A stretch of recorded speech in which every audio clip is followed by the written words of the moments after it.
Harish, the best academy. Hi everyone, welcome to Harish academy. ఈరోజు current అఫైర్స్లో భాగంగా each and every టాపిక్ని మనము డీటెయిల్గా డిస్కస్ చేసుకుందాం. ఇవాళ మన ఫస్ట్ టాపిక్ సుస్థిర పర్యాటక రంగానికి సంబంధించి నీతి ఆయోగ్ ఒక రిపోర్ట్ విడుదల చేసింది. భారతదేశంలో పర్యాటక రంగాన్ని అభివృద్ధి చేయడం కోసము హోమ్ స్టేస్ని మనము మంచిగా ఉపయోగించుకోవాలి, ఈ హోమ్ స్టేస్ కోసము ఒక మోడల్ పాలసీని తీసుకురావాలని చెప్పేసి నీతి ఆయోగ్ రికమెండేషన్ చేసింది. ఇక్కడ హోమ్ స్టేస్, ఇక్కడ మీరు అబ్జర్వ్ చేస్తే హోమ్ స్టేస్ అనే ఒక టర్మ్ ఉంది. హోమ్ స్టేస్ అంటే ఏంటి? మనం ప్రీవియస్ క్లాసెస్లో డిస్కస్ చేసుకున్నాం. ఆంధ్రప్రదేశ్ ప్రభుత్వము పర్యాటక రంగాన్ని, టూరిజం సెక్టార్ని అభివృద్ధి చేయడం కోసము ఎవరైతే ఆంధ్రప్రదేశ్కి వస్తూ ఉంటారో, ముఖ్యంగా tribal areas, rural areas, heritage areas చూడడం కోసము టూరిస్టులు ఆంధ్రప్రదేశ్కి ఎవరైతే వస్తూ ఉంటారో వాళ్ళకి వాళ్ళ స్వగృహంలో ఉన్నట్లుగా, వాళ్ళకి ఇంట్లో ఉన్నట్లుగా ఫెసిలిటీస్ కల్పించడం కోసము ఆంధ్రప్రదేశ్ ప్రభుత్వము 500 హోమ్ స్టేస్ని ఐడెంటిఫై చేసింది. అంటే ఫర్ ఎగ్జాంపుల్ విశాఖపట్నంలోని లంబసింగి పర్యాటక ప్రాంతాన్ని చూడడానికి మనం వెళ్ళామనుకుంటే అక్కడ ఒక హోమ్ ఉంటుంది. ఆ హోమ్ స్టేలో మనం కనుక స్టే చేస్తే మనకి అత్యాధునికమైన ఫెసిలిటీస్, మన ఇంట్లో ఎలా ఉంటాయో అలా ఆ ఫెసిలిటీస్ ఉంటాయి. మనము అప్పుడు ఆ టూరిజంని కూడా ఎంజాయ్ చేయవచ్చు. అంటే ఆ హోమ్ స్టేస్లో బెడ్ ఫెసిలిటీసు, ఫుడ్ ఫెసిలిటీసు అవన్నీ కూడా వాళ్ళు ప్రొవైడ్ చేస్తారు, మనం డబ్బులు కట్టాల్సి ఉంటుంది. సో ఇలా ఆంధ్రప్రదేశ్ ప్రభుత్వం ఇటీవల 500 హోమ్ స్టేస్ని ఐడెంటిఫై చేసింది. ఇక భారతదేశ వ్యాప్తంగా కూడా ఇటువంటి హోమ్ స్టేస్ని అభివృద్ధి చేసినట్లయితే ఈ టూరిజం సెక్టార్ బాగా అభివృద్ధి చెందుతుందని చెప్పేసి నీతి ఆయోగ్ చెప్పింది. ఇక్కడ ఫస్ట్ నీతి ఆయోగ్ గురించి ఒక 2 పాయింట్స్ ఐడియా ఉండాలి. నీతి ఆయోగ్ మీరు అబ్జర్వ్ చేస్తే డిఫరెంట్ సెక్టార్స్కి సంబంధించి రిపోర్ట్ విడుదల చేస్తూ ఉంటుంది. ఇటీవల నీతి Aayog India electricity mobility index కావచ్చు, లేదంటే సస్టైనబుల్ డెవలప్మెంట్ గోల్స్కి సంబంధించి ఇండెక్స్ విడుదల చేస్తూ ఉంటుంది. దీనికి ప్రధాన కారణము నీతి ఆయోగ్ అనేది ఒక పాలసీ థింక్ ట్యాంక్, ఇది ఒక అడ్వైజరీ బాడీ. భారతదేశ ఎకానమీ అభివృద్ధి కోసము ఇది సూచనలు చేస్తూ ఉంటుంది. ఇది ఇంతకుముందు ఉన్న ప్లానింగ్ కమిషన్, ప్రణాళికా సంఘం స్థానంలో దీన్ని తీసుకురావడం జరిగింది. జనవరి 1, 2015 నీతి ఆయోగ్ ఏర్పాటైంది. నీతి ఆయోగ్ అంటే national institution for transforming India, national institution for transforming India. ఇది జనవరి 1, 2015 ఏర్పాటైంది.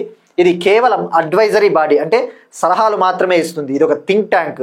ఇది రాజ్యాంగబద్ధ సంస్థ కాదు, అలానే చట్టబద్ధ సంస్థ కూడా కాదు. అంటే ఇది కాన్స్టిట్యూషనల్ బాడీ కాదు, అలానే స్టాచ్యుటరీ బాడీ కూడా కాదు. యూనియన్ క్యాబినెట్ ఒక రెజల్యూషన్, ఒక తీర్మానం పాస్ చేయడం ద్వారా ఏర్పాటైన బాడీ ఇది. ఇక నీతి ఆయోగ్కి చైర్పర్సన్గా ప్రైమ్ మినిస్టర్ ఉంటారు. దీనికి చైర్పర్సన్ ఆర్ చైర్మన్గా ప్రధానమంత్రి ఉంటారు. వైస్ చైర్మన్గా ప్రస్తుతం సుమన్ బేరీ గారు ఉన్నారు. నీతి ఆయోగ్కి సిఈఓగా సుబ్రహ్మణ్యం గారు ఉన్నారు. ఇక ఈ రిపోర్ట్ విషయానికి వస్తే, ఈ హోమ్ స్టేస్ విషయానికి వస్తే ఆంధ్రప్రదేశ్ గవర్నమెంటు 500 హోమ్ స్టేస్ని ఐడెంటిఫై చేసింది. ఇక ఇండియా వ్యాప్తంగా ఇటువంటి హోమ్ స్టేస్ని ఐడెంటిఫై చేసి వాటిని డెవలప్ చేయాలి, అప్పుడు టూరిజం అభివృద్ధి చెందుతుందని చెప్పేసి నీతి ఆయోగ్ చెప్పింది. ఇక ఇటీవల సిక్కింలోని యాక్టిన్ విలేజ్, సిక్కింలోని యాక్టిన్ అనే ఒక విలేజ్ కూడా భారతదేశంలో మొట్టమొదటి digital nomad, India's first digital nomad విలేజ్గా అవతరించిందని చెప్పేసి మనం అది తెలుసుకున్నాం. అంటే ఇక్కడ డిజిటల్ నొమాడ్ విలేజ్ అంటే ఆ హిమాలయ స్టేట్కి, ఆ హిమాలయ రాష్ట్రమైన సిక్కింకి ఎవరైతే వర్కింగ్ ప్రొఫెషనల్స్, ఐటీ ఎంప్లాయీస్ అటువంటి వాళ్ళు అక్కడికి వెళ్ళి ఆ హోమ్లలో, ఆ యాక్టిన్ డిజిటల్ నొమాడ్ విలేజ్లో ఉండే ఇండ్లల్లో స్టే చేస్తే వాళ్ళు మనకి అవసరమైన ఫెసిలిటీస్, సదుపాయాలు కల్పిస్తారు. మనం వాళ్ళకి డబ్బులు పే చేయాల్సి ఉంటుంది. మనం వర్క్ చేసుకోవచ్చు, అట్ ద సేమ్ టైం అక్కడ ఉన్న హిమాలయ పర్యాటకాన్ని కూడా ఎంజాయ్ చేయవచ్చు. సో ఇలా ఇటువంటి హోమ్ స్టేస్ని ఐడెంటిఫై చేసి డెవలప్ చేయాల్సిన అవసరం ఉందని చెప్పేసి చెప్పింది. ఇక తెలంగాణ కూడా ఇటీవల తెలంగాణ ఈ టూరిజం సెక్టార్ని అభివృద్ధి చేయడం కోసము ఫర్ ద ఫస్ట్ టైం తొలిసారిగా తెలంగాణ టూరిజం పాలసీని తీసుకొని వచ్చింది. తెలంగాణ టూరిజం పాలసీ 2025 నుంచి 2030 వరకు ఇది అమల్లోకి వచ్చింది ఆల్రెడీ. దీని ముఖ్య ఉద్దేశం, ఈ పాలసీల ముఖ్య ఉద్దేశము భారతదేశంలోని టాప్ 5 స్టేట్లలో తెలంగాణని ఉంచాలి. ఈ ముఖ్యంగా ఈ టూరిజం రంగానికి సంబంధించి డొమెస్టిక్ టూరిజము, ఇంటర్నేషనల్ టూరిజము, ఈ స్వదేశీ పర్యాటకుల ఆగమనానికి సంబంధించి, అలానే విదేశీ పర్యాటకుల అరైవల్స్కి సంబంధించి ఇండియాలోని టాప్ 5 స్టేట్లలో తెలంగాణ ఉండాలి రాబోయే 5 ఏళ్లలో అనేసి ఒక లక్ష్యం పెట్టుకున్నారు. అలానే రాబోయే 5 ఏళ్లలో ఇన్ కమింగ్ నెక్స్ట్ 5 years ఈ టూరిజం సెక్టార్లో 15,000 crore ఇన్వెస్ట్మెంట్స్ 15,000 కోట్ల పెట్టుబడులను తీసుకురావాలని చెప్పేసి టార్గెట్ పెట్టుకున్నారు.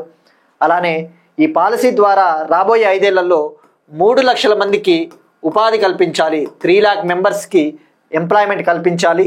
అలానే తెలంగాణ స్టేట్ జీడిపిలో, తెలంగాణ రాష్ట్ర జీడిపిలో ఈ టూరిజం వాటాని కనీసం 10%కి తీసుకురావాలి, ఈ టూరిజం వాటాని కనీసం 10%కి తీసుకురావాలి అని చెప్పేసి టార్గెట్స్గా పెట్టుకున్నారు. సో ఇవి మనకి ఈ పర్యాటక రంగానికి సంబంధించిన information. Next one, Asia Pacific institute for broadcasting development. Asia Pacific institute for broadcasting development. India ఈ ఏఐబిడి ఎగ్జిక్యూటివ్ బోర్డుకి చైర్మన్గా మళ్ళీ ఎలక్ట్ అయింది. ఇక్కడ ఏఐబిడి అంటే Asia Pacific institute for broadcasting development అంటే పేరులోనే ఉంది. బ్రాడ్కాస్టింగ్ అంటే ఇది ఈ ఒక్క మీడియా రంగానికి సంబంధించి, ముఖ్యంగా ఎలక్ట్రానిక్ మీడియా రంగాన్ని, డిజిటల్ టీవీ రంగాన్ని, ఆ రంగాన్ని అభివృద్ధి చేయడం కోసం, డెవలప్మెంట్ చేయడం కోసము 1977లో 1977లో ఇది ఏర్పాటయ్యింది. యునెస్కో కింద ఇది ఏర్పాటైంది. United nations educational, scientific and cultural organisation కింద ఏర్పాటైన ఒక intergovernmental organisation. Intergovernmental organisation అంటే డిఫరెంట్ కంట్రీస్కి చెందిన ఆర్గనైజేషన్స్ ఇందులో మెంబర్స్గా ఉంటారు. ఇందులో మెంబర్స్ 45 దేశాలకు చెందిన 92 ఆర్గనైజేషన్స్, 45 కంట్రీస్కి చెందిన 92 ఆర్గనైజేషన్స్ ఉన్నాయి. ఇండియా తరపున మినిస్ట్రీ ఆఫ్ ఇన్ఫర్మేషన్ అండ్ బ్రాడ్కాస్టింగ్కు చెందిన ప్రసార భారతి భారతదేశం తరపున అక్కడ రిప్రజెంట్ చేస్తూ ఉంది, ప్రాతినిధ్యం వహిస్తూ ఉంది. ఇక ఇప్పుడు దీనికి చైర్మన్గా భారత్ మళ్ళీ ఎలక్ట్ అయ్యింది. ఇండియా ఈ ఏఐబిడిలో ఫౌండింగ్ మెంబరు, అంటే ఇది ఏర్పాటైనప్పటి నుంచి ఇందులో మెంబర్గా ఉంది. 1977లో ఇది ఏర్పాటైంది.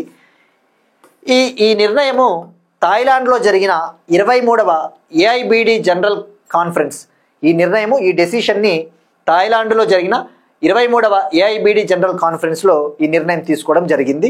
ఈ కాన్ఫరెన్స్ థీమ్ వచ్చేసి media for people, peace and prosperity. Media for people, peace and prosperity.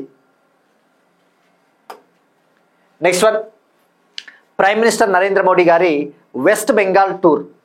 Modi గారు వెస్ట్ బెంగాల్ పర్యటనకు వెళ్ళి అక్కడ కొన్ని డెవలప్మెంటల్ ప్రాజెక్ట్స్కి శంకుస్థాపన చేశారు. మనకి ఎగ్జామ్ పాయింట్ ఆఫ్ వ్యూలో ప్రైమ్ మినిస్టర్ అయినా లేదంటే ప్రెసిడెంట్ ఇటువంటి వాళ్ళు ఒక స్టేట్కి లేదంటే ఒక కంట్రీకి వెళ్ళినప్పుడు అక్కడ డెవలప్మెంటల్ ప్రాజెక్ట్స్ ఏవి లాంచ్ చేశారు, ఒకవేళ మనకి ఎగ్జాక్ట్గా ఎన్ని వేల కోట్ల విలువైన డెవలప్మెంటల్ ప్రాజెక్ట్స్ లాంచ్ చేశారన్న విషయం మనకి గుర్తుంచుకోలేకపోయినా కనీసం అక్కడ లాంచ్ చేసిన ఇంపార్టెంట్ ప్రాజెక్ట్స్ నేమ్స్ గుర్తుంచుకోవాలి. ఎగ్జామ్లో డైరెక్ట్గా అడుగుతాడు. ఇప్పుడు మనం ఇవి చూద్దాం. వెస్ట్ బెంగాల్ పర్యటనలో భాగంగా ప్రైమ్ మినిస్టర్ మోడీ గారు 13.61 కిలోమీటర్ల లెంగ్త్ మెట్రో లైన్ని ప్రారంభించారు. 13.61 కిలోమీటర్ల లెంగ్త్ మెట్రో లైన్ని ప్రారంభించారు. ఇక మెట్రో నెట్వర్క్ గురించి మనం డిస్కస్ చేసుకున్నాం ప్రీవియస్ క్లాసెస్లో. ప్రస్తుతం ఇండియా మెట్రో నెట్వర్క్ విషయంలో 3rd ప్లేస్లో ఉంది వరల్డ్లో. India is at 3rd place in the world regarding metro network. Metro network విషయంలో ప్రపంచంలోనే భారతదేశం 3వ స్థానంలో ఉంది. 1st ప్లేస్లో చైనా ఉంది, 2nd USA. ఇక 2025 మే నాటికి ఇండియాలో మెట్రో నెట్వర్క్ 1013 కిలోమీటర్లు. 2025 నాటికి భారతదేశంలో మెట్రో నెట్వర్క్ 1013 కిలోమీటర్స్ ఉంది. ఇక ఈ మెట్రో నెట్వర్క్ విషయానికి వస్తే ఇప్పుడు ప్రస్తుతం ఇండియాలో 23 సిటీలలో మెట్రో నెట్వర్క్ ఉంది. ఇండియాలో 23 సిటీలలో మెట్రో నెట్వర్క్ ఉంది ఇప్పుడు. ఇక ఆ 3 మెట్రో రూట్స్ ఏవి లాంచ్ చేశారో కూడా ఒకసారి తెలుసుకుంటే సరిపోతుంది. 3 కొత్త మెట్రో రూట్స్ ప్రారంభించారు కోల్కతాలో. ఒకటి వచ్చేసి నోపరా బిమాన్ బందర్ రూటు, సియాల్దా ఎస్ప్లనడే అనే ఒక మెట్రో రూటు, బెలగట హేమంత ముఖోపాధ్యాయ అనే ఒక మెట్రో రూట్ని ప్రారంభించడం జరిగింది. సో ఇక్కడ మనం గుర్తుంచుకోవాల్సింది మెట్రో నెట్వర్క్ ప్రస్తుతం ఇండియా ఏ ప్లేస్లో ఉంది.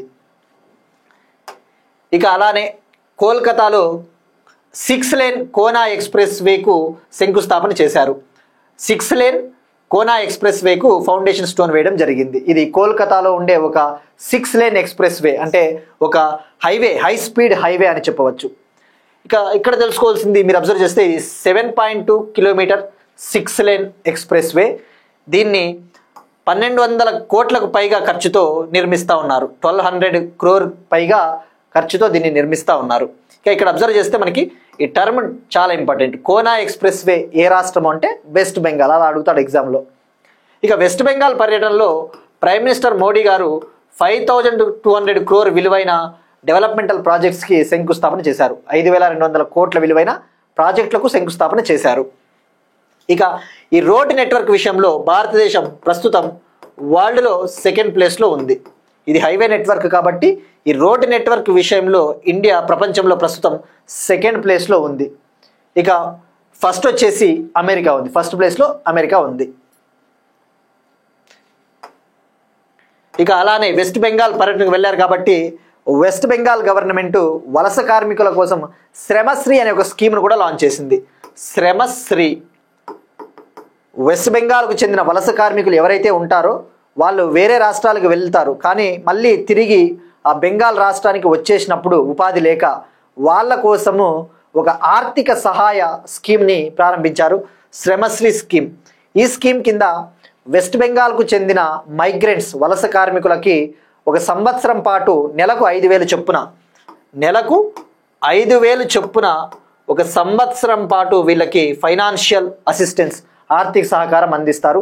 అది ఒక సంవత్సరం పాటు అయినా అందిస్తారు, లేదంటే వాళ్ళకి కొత్త ఎంప్లాయ్మెంట్, కొత్త ఉపాధి వచ్చేంత వరకైనా అందించడం జరుగుతుంది. సో ఇక్కడ గుర్తుపెట్టుకోవాల్సింది శ్రమశ్రీ స్కీమ్ 5,000 రూపాయలు per month for up to 1 year. Next one, ప్రధానమంత్రి నరేంద్ర మోడీ గారి బీహార్ స్టేట్ విజిట్, బీహార్ రాష్ట్ర పర్యటన. ఇక వెస్ట్ బెంగాల్ పర్యటన తర్వాత బీహార్ రాష్ట్రంలో ఏం ప్రారంభించారో తెలుసుకోవాలి. బీహార్ రాష్ట్రంలో అంటా సిమారియా అనే ఒక బ్రిడ్జిని ప్రారంభించారు. అంటా సిమారియా బ్రిడ్జిని ప్రారంభించారు. ఇది ఎక్కడ ఉంది అంటే డైరెక్ట్గా బీహార్. ఇది 8.15 కిలోమీటర్ బ్రిడ్జ్, నేషనల్ హైవే 31 పైన నిర్మింపబడ్డ, కన్స్ట్రక్ట్ చేసిన 8.15 కిలోమీటర్ల పొడవైన బ్రిడ్జ్ అంటా సిమారియా బ్రిడ్జ్. దీన్ని 1870 కోట్లతో నిర్మించారు. 1870 కోట్లతో నిర్మించారు.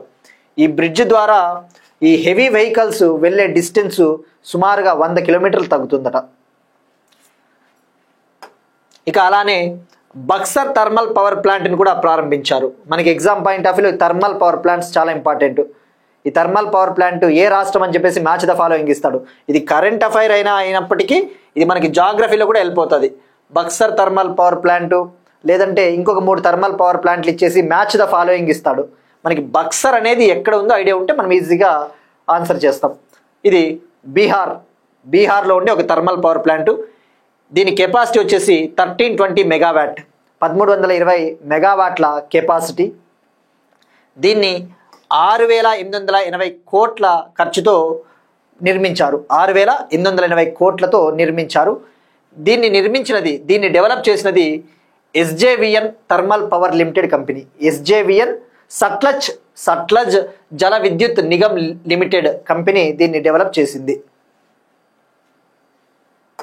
ఇక అలానే బీహార్లోని ముజఫర్పూర్లో హోమీ బాబా క్యాన్సర్ హాస్పిటల్ని కూడా ప్రారంభించారు. హోమీ బాబా క్యాన్సర్ హాస్పిటల్. ఇక ముంగర్ అనే ప్రాంతంలో ఒక సీవేజ్ ట్రీట్మెంట్ ప్లాంట్. బీహార్లోని ముంగర్ అనే ప్రాంతంలో ఒక సీవేజ్ ట్రీట్మెంట్ ప్లాంట్, అంటే ఈ సీవేజ్ని శుద్ధి చేసే ఒక plant. Next one, Telangana current affairs. Telangana government తెలంగాణలో సెమీ కండక్టర్స్ పరిశోధనలు అభివృద్ధి చేయడం కోసం, ఈ సెమీకండక్టర్ ఎకోసిస్టమ్ను అభివృద్ధి చేయడం కోసము Telangana state council of higher education T chip సంస్థతో ఒక ఒప్పందం కుదుర్చుకునింది. ద టెక్నాలజీ చిప్ ఇన్నోవేషన్ ప్రోగ్రామ్తో Telangana state council of higher education ఒక ఒప్పందం కుదుర్చుకునింది. ఈ ఒప్పందంలో భాగంగా తెలంగాణలో సెమీకండక్టర్ ఎకోసిస్టమ్ని డెవలప్ చేయబోతూ ఉన్నారు.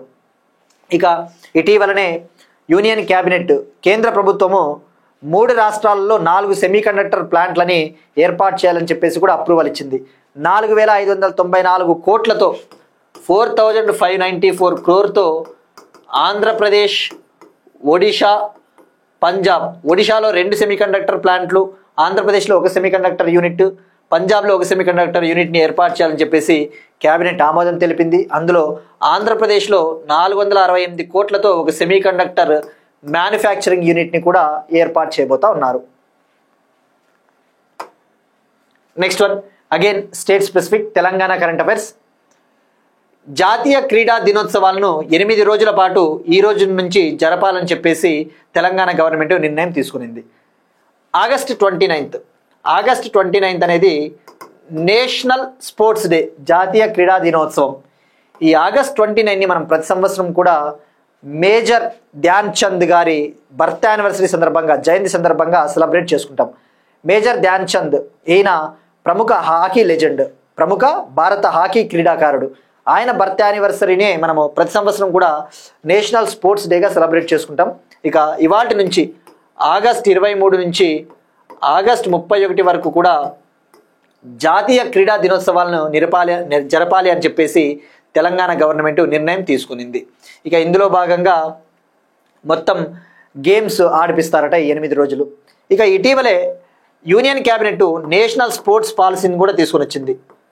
నేషనల్ స్పోర్ట్స్ పాలసీ 2025, ఈ జాతీయ క్రీడల విధానం 2025. అంతకుముందు నేషనల్ స్పోర్ట్స్ పాలసీ 2001 ఉండే, ఇంతకుముందు నేషనల్ స్పోర్ట్స్ పాలసీ 2001 ఉండే. ఇప్పుడు దాన్ని రీప్లేస్ చేసి 2025లో ఒక పాలసీని తీసుకురావడం జరిగింది. ఈ 2025 పాలసీ 5 పిల్లర్ల ఆధారంగా రూపొందించబడింది. Based on 5 pillars it was formulated.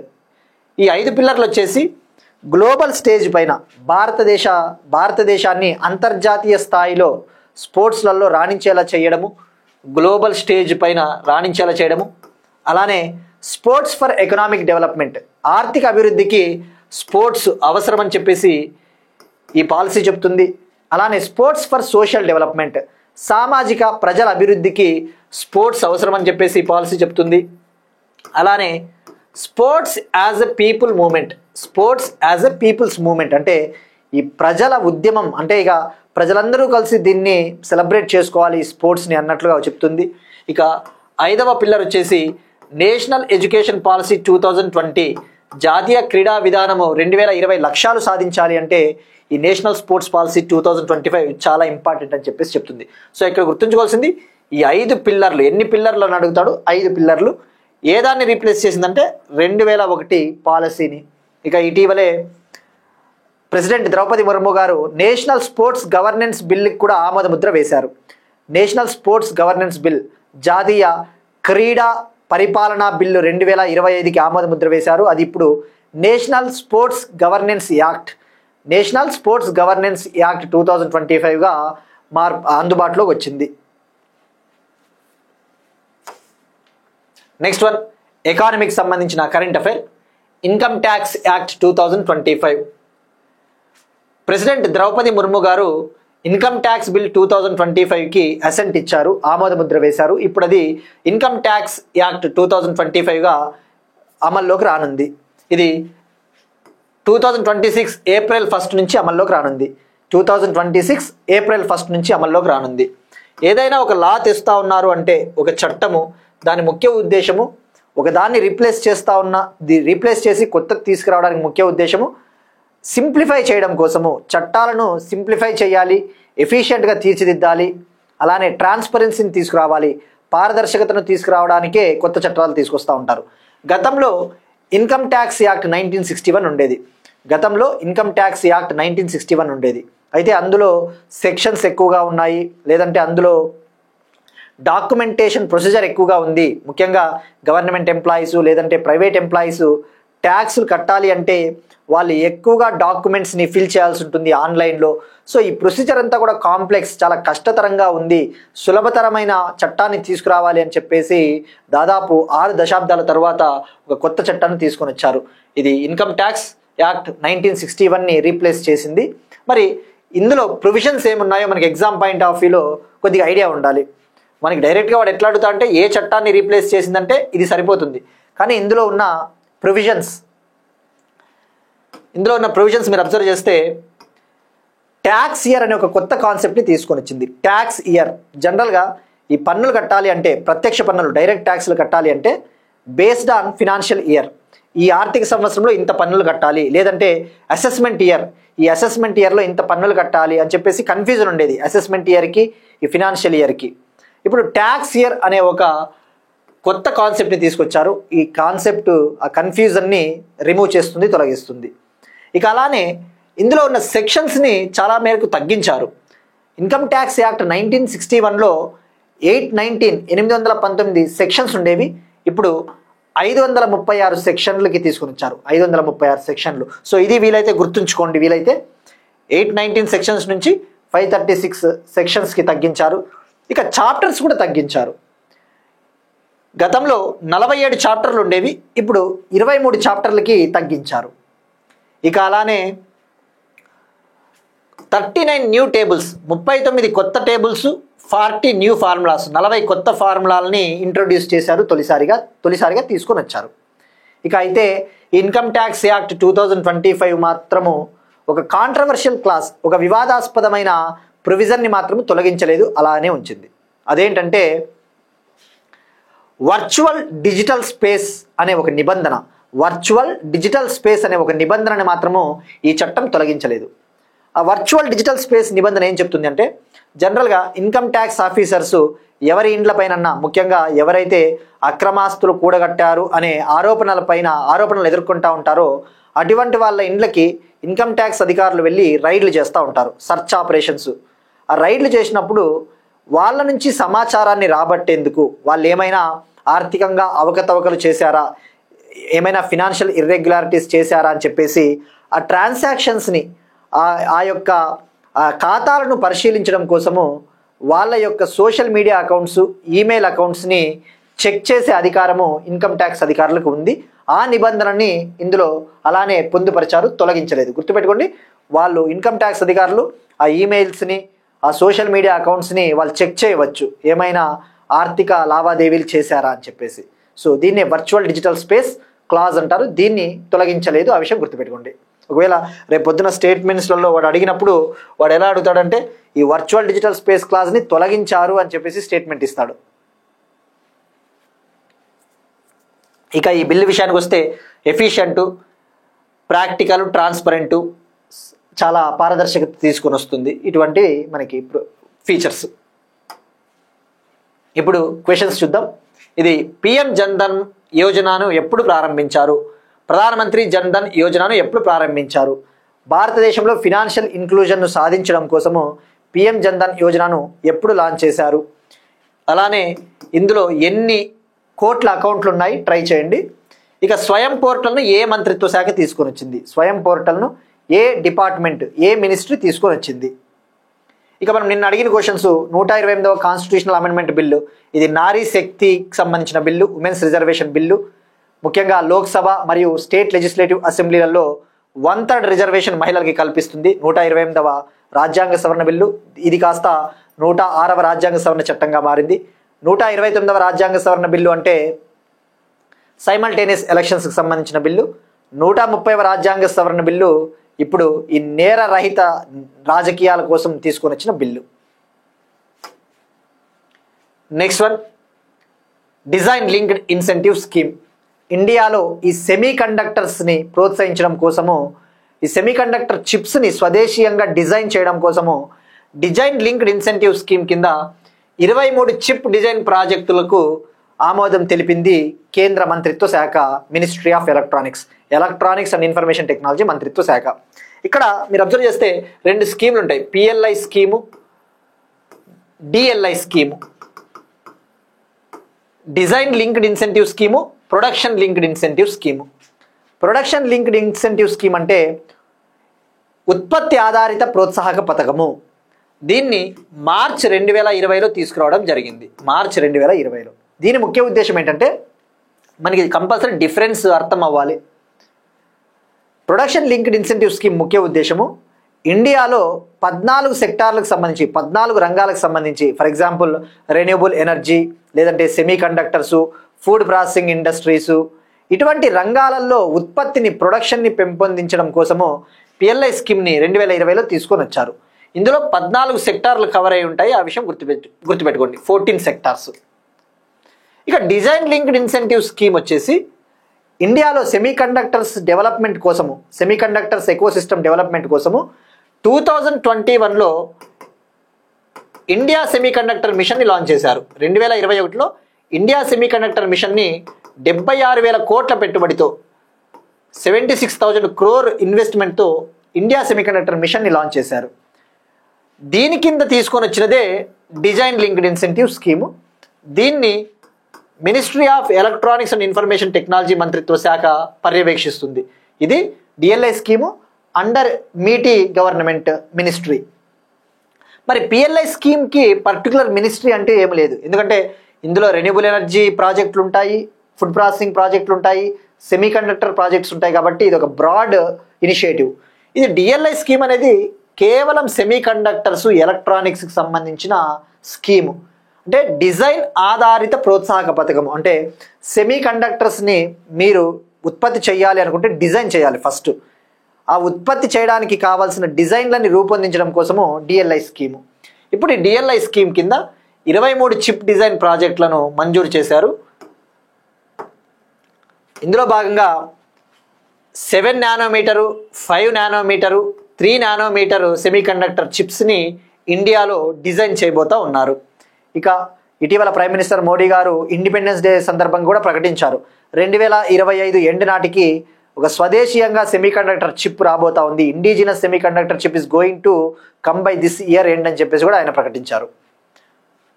So ఈ పిఎల్ఐ స్కీము డిఎల్ఐ స్కీమ్ అయితే గుర్తుపెట్టుకోండి. Next one, operation weed out. Operation weed out. భారతదేశంలో ఈ డ్రగ్స్ స్మగ్లింగ్ లేదంటే గంజాయి ఇటువంటి స్మగ్లింగ్ ఎక్కువైపోతా ఉంది. హైడ్రోఫోనిక్స్ వీడ్ అంటారు. హైడ్రోపోనిక్ వీడ్ అంటే ఈ గంజాయి ఇటువంటివి. వీటి స్మగ్లింగ్ని కంట్రోల్ చేయడం కోసం, అరికట్టడం కోసము మినిస్ట్రీ ఆఫ్ ఫైనాన్స్ కింద ఉండే డిపార్ట్మెంట్ రెవెన్యూ కింద ఉండే DRI, directorate of revenue intelligence pan India wide భారతదేశ వ్యాప్తంగా ముఖ్యమైన సిటీలలో ఢిల్లీ, భోపాల్, బెంగళూరు అటువంటి సిటీలలో ఆపరేషన్ వీడౌట్ అనే దాన్ని లాంచ్ చేసింది. ఇందులో భాగంగా 72 కేజీల విలువైన హైడ్రోపోనిక్ వీడ్ గంజాయిని వీళ్ళు పట్టుకొని క్యాప్చర్ చేసి దీన్ని సీజ్ చేశారు. దీని విలువ వచ్చేసి 72 కోట్లు. సో ఇక్కడ గుర్తుపెట్టుకోవాల్సింది, డైరెక్టరేట్ రెవెన్యూ ఇంటెలిజెన్స్ అనేది మినిస్ట్రీ ఆఫ్ ఫైనాన్స్ కింద ఉంటుంది. ముఖ్యంగా central board of indirect taxes and customs department కింద ఉండే ఒక విభాగం అని చెప్పవచ్చు.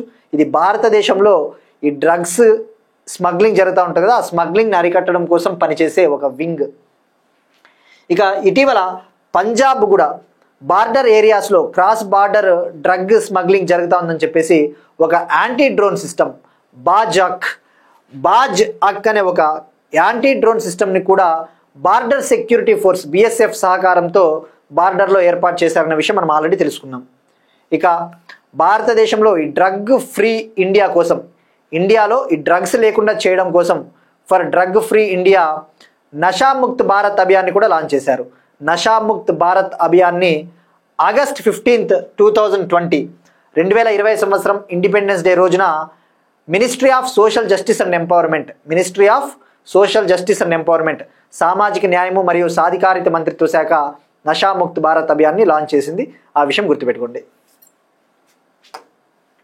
నెక్స్ట్ వన్, ఇంటర్నేషనల్ రిలేషన్స్కి సంబంధించి ఇరాన్ ఇజ్రాయెల్తో 12 రోజుల యుద్ధం ముగిసిన తర్వాత తొలిసారిగా ఒక నావికా విన్యాసము గల్ఫ్ ఆఫ్ ఒమన్ వాటర్ బాడీలో నిర్వహించింది. ఒక నావెల్ డ్రిల్, దాని పేరు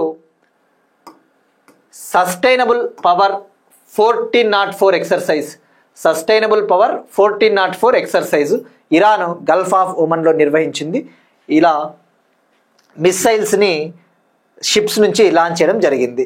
ఇక ఇక్కడ తెలుసుకోవాల్సింది, ఇరాన్ ఎక్కడ ఉంటుంది ఆల్రెడీ మనం డిస్కస్ చేసుకున్నాం. ఇది స్ట్రైట్ ఆఫ్ హోర్ముజ్కి దగ్గరగా ఉన్న కంట్రీ. Iran capital టెహ్రాను. ఇటీవల ఇజ్రాయెల్ యుద్ధంలో భాగంగా చాలా న్యూక్లియర్ ప్లాంట్స్ను కూడా అటాక్ చేశారు ఇజ్రాయెల్ వాళ్ళు, అమెరికా వాళ్ళు. ఇరాన్ మీరు ఇక్కడ అబ్జర్వ్ చేస్తే స్ట్రైట్ ఆఫ్ హార్ముజ్కి దగ్గరగా ఉంటుంది. ఇక్కడ పర్షియన్ గల్ఫ్ అనే ఒక వాటర్ బాడీ ఉంది, పర్షియన్ గల్ఫ్. దీన్నే అమెరికా అరేబియన్ గల్ఫ్గా పేరు మార్చాలని చెప్పేసి ప్రయత్నించింది, పర్షియన్ గల్ఫ్. ఇక్కడ గల్ఫ్ ఆఫ్ ఒమన్ ఉంది, గల్ఫ్ ఆఫ్ ఒమన్ ఇది ఒక వాటర్ బాడీ. ఇక్కడ అరేబియన్ సీ ఉంది, అరేబియా మహాసముద్రము. ఇక్కడ స్ట్రైట్ ఆఫ్ హోర్ముజ్ అనేది కూడా ఇది ఒక వాటర్ బాడీ, నీళ్ళ ప్రాంతము. ఇదేం చేస్తుందంటే ఈ పర్షియన్ గల్ఫ్ని గల్ఫ్ ఆఫ్ ఒమన్ అరేబియన్ సీకి కనెక్ట్ చేస్తుంది. ఆ విషయం గుర్తుపెట్టుకోండి, గల్ఫ్ ఆఫ్ ఒమన్ అరేబియన్ సీకి పర్షియన్ గల్ఫ్ని కనెక్ట్ చేసే వాటర్ బాడీ ఏంటంటే స్ట్రైట్ ఆఫ్ హార్ముజ్. ఇటీవల దీన్ని క్లోజ్ చేస్తాము అని చెప్పేసి కూడా ఇరాన్ బెదిరించింది. ఎందుకంటే ఇందులో భాగంగా ముఖ్యంగా ఆయిల్ ప్రపంచ దేశాలకి ట్రాన్స్పోర్ట్ అవుతుంది. ఇక్కడ మీరు అబ్జర్వ్ చేస్తే సౌదీ అరేబియా, ఈ యుఏఈ, ఈ కంట్రీలు భారతదేశానికి వివిధ దేశాలకు ఆయిల్ని సప్లై చేస్తాయి. సో ఇది మూసేసింది అనుకో ఇరాను, సో ఆయిల్ అనేది సప్లై ఆగిపోతుంది. సో మనకి జాగ్రఫీ పాయింట్ ఆఫ్ వ్యూ ఇది చాలా ఇంపార్టెంట్. ఇక్కడ అలానే బందర్ అబ్బాస్ అనే ఒక పోర్ట్ సిటీ ఉంది, బందర్ అబ్బాస్ అనే ఒక పోర్ట్ నగరం, ఇది చాలా ఇంపార్టెంట్. ఇది మనకి ఎక్కువగా న్యూస్లో we see very often in the news. ఈ బందర్ అబ్బాస్ పోర్ట్ సిటీ ఏ కంట్రీ అంటే ఇరాను. ఇక పోర్ట్ ఆఫ్ ఒడెస్సా అంటే ఉక్రెయిన్. ఈ Bandar Abbas port city Iran, port of Odessa అంటే ఉక్రెయిన్లో ఉండే ఒక port city. Gwadar port Balochistan province పాకిస్తాన్లో ఉంది, గ్వాదర్ పోర్టు పాకిస్తాన్లో భాగము. సో మనకి అట్లా పోర్టులు ఐడియా ఉండాలి. నెక్స్ట్ వన్, స్వీడన్లో లాజిస్టిక్ హెడ్ క్వార్టర్స్ను ఏర్పాటు చేయనున్న NATO North Atlantic Treaty Organisation. ఇది ఒక పొలిటికల్ అండ్ మిలిటరీ ఆర్గనైజేషన్. 1949 సంవత్సరంలో ఏర్పాటైన ఆర్గనైజేషన్ ఇది. అంటే ఇది ఒక పొలిటికల్ మిలిటరీ సెక్యూరిటీ ఆర్గనైజేషన్. ఇందులో 32 కంట్రీస్ ఉంటాయి. అమెరికా ఇనిషియేటివ్ అని చెప్పవచ్చు, ఇది అమెరికా యొక్క చొరవ అని చెప్పవచ్చు. మరి ఇప్పుడు నాటో తన లాజిస్టిక్ హెడ్ క్వార్టర్స్ని స్వీడన్ కంట్రీలో ఏర్పాటు చేయబోతా ఉందట. నాటోకి ప్రధాన కార్యాలయము, నాటోస్ మెయిన్ హెడ్ క్వార్టర్స్ బెల్జియంలోని బ్రస్సెల్స్లో ఉంటుంది. అయితే లాజిస్టిక్స్ కోసము, ముఖ్యంగా ఈ మౌలిక వసతుల సరఫరా కోసము, ఈ లాజిస్టిక్స్, ఆర్మ్స్, వెపన్స్ని సప్లై చేసేందుకు ఒక హెడ్ క్వార్టర్స్ కావాలి. కాబట్టి ఆ హెడ్ క్వార్టర్స్ని స్వీడన్లో ఏర్పాటు చేస్తూ ఉన్నారు. ఆ విషయం గుర్తుపెట్టుకోండి. So NATO headquarters Brussels, Belgium. NATO's logistics headquarters అంటే మాత్రం స్వీడను. ఇక నాటో విషయానికి వస్తే ఇందులో 32 కంట్రీలు ఉంటాయి. నాటో 1949లో ఏర్పాటైంది. Headquarters Brussels, Belgium. 32 కంట్రీలు. దీంట్లో లేటెస్ట్ మెంబర్ జాయిన్ అయ్యిండేది స్వీడనే. 2024లో స్వీడన్ జాయిన్ అయింది. సో ఇక నాటో సమ్మిట్ ఇటీవల ఎక్కడ జరిగింది అంటే నాటో సమ్మిట్ దహేగ్ నెదర్లాండ్స్లో జరిగింది. నెదర్లాండ్స్లోని దహేగ్లో జూన్ నెలలో జరిగింది, జూన్ 2025లో. Next NATO summit Turkey country అంటారు కదా, టర్కీనే ఇప్పుడు తుర్కీ కంట్రీగా పిలుస్తారు. తుర్కీ దేశంలోని అంకారాలో నెక్స్ట్ నాటో సమ్మిట్ జరగబోతా ఉంది. ఇక నాటో కంట్రీస్ ఇటీవల ఈ డిఫెన్స్ బడ్జెట్ను కూడా పెంచాలి అని చెప్పేసి ఒక అంగీకారానికి వచ్చారు. వాళ్ళ జీడిపిలో, వాళ్ళ దేశాల జీడిపిలలో 5% జీడిపిని ఇక నుంచి రక్షణ రంగానికి, డిఫెన్స్ రంగానికి కేటాయించాలని చెప్పేసి ట్రంప్ ప్రతిపాదిస్తే ఆ నిర్ణయానికి వీళ్ళు ఆమోదం కూడా తెలిపారు. Next one, persons news. వార్తల్లో వ్యక్తులు. ప్రముఖ కమ్యూనిస్టు లీడరు, మాజీ member of parliament Suravaram Sudhakar Reddy garu మరణించారు. ఈయన కమ్యూనిస్ట్ పార్టీ ఆఫ్ ఇండియా సిపిఐకి నేషనల్ సెక్రటరీగా, జనరల్ సెక్రటరీగా 2012 నుంచి 19 వరకు పనిచేశారు. గుర్తుపెట్టుకోండి, ఈయన కమ్యూనిస్ట్ పార్టీ ఆఫ్ ఇండియాకు చెందిన ప్రముఖ లీడరు. ఈయన తెలంగాణ ప్రాంతానికి చెందినవారు. తెలంగాణ ప్రాంతము మహబూబ్ నగర్ జిల్లాలో జన్మించారు. నెక్స్ట్ వన్, ఇంపార్టెంట్ డేస్, ముఖ్యమైన దినోత్సవాలు. నేషనల్ స్పేస్ డే, జాతీయ అంతరిక్ష దినోత్సవం. మనము ఎవ్రీ ఇయర్ 23 ఆగస్టుని, 23 ఆగస్టుని జాతీయ అంతరిక్ష దినోత్సవంగా సెలబ్రేట్ చేసుకుంటాం. దీనికి ప్రధాన కారణము 2023 ఆగస్ట్ 23న చంద్రయాన్-3 విక్రమ్ ల్యాండర్, చంద్రయాన్-3ని మనం లాంచ్ చేసాం. చంద్రుడి దక్షిణ ధ్రువాన్ని తాకడం కోసం, to touch the south pole of moon we launched Chandrayaan three. ఈ చంద్రయాన్-3ని జూలై 14, 2023న మనం లాంచ్ చేసాము. ఆగస్ట్ 23న ఈ చంద్రుడి యొక్క దక్షిణ ధ్రువాన్ని సేఫ్గా టచ్ చేసింది చంద్రయాన్లో ఉన్న విక్రమ్ ల్యాండర్.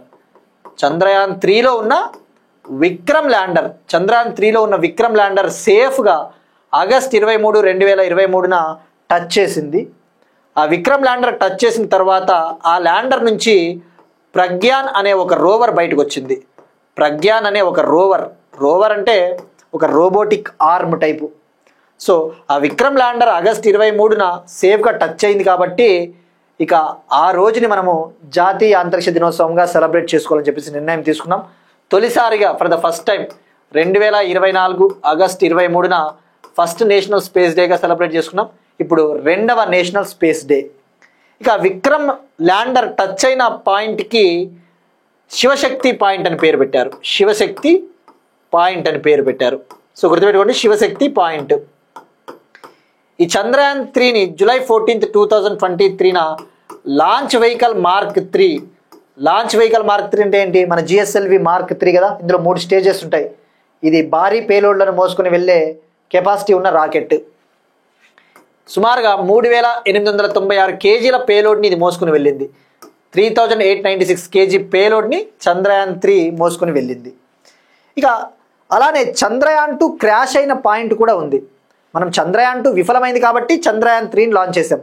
చంద్రయాన్ 2 ల్యాండరు విఫలమైన పాయింట్, ఫెయిల్ అయిన పాయింట్ని తిరంగా పాయింట్గా పేరు పెట్టారు.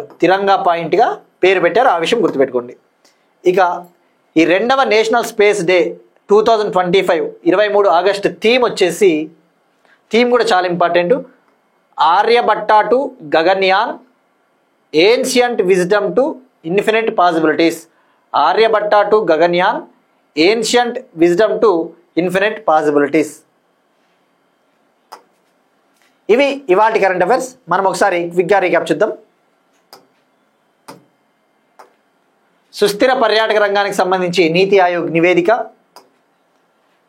Asia Pacific institute for broadcasting development executive బోర్డుకి చైర్మన్గా భారత్ మళ్ళీ ఎన్నిక. ప్రధాని మోదీ వెస్ట్ బెంగాల్ పర్యటన.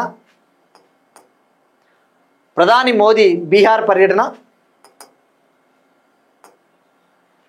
తెలంగాణలో సెమీకండక్టర్స్ డెవలప్మెంట్ కోసము టీచిప్ సంస్థతో Telangana state council of higher education ఒప్పందం. తెలంగాణలో జాతీయ క్రీడా దినోత్సవాలు. Income tax act 2025. Design linked incentive scheme కింద 23 చిప్ డిజైన్ ప్రాజెక్టుల మంజూరు. Operation weed out, department of revenue intelligence.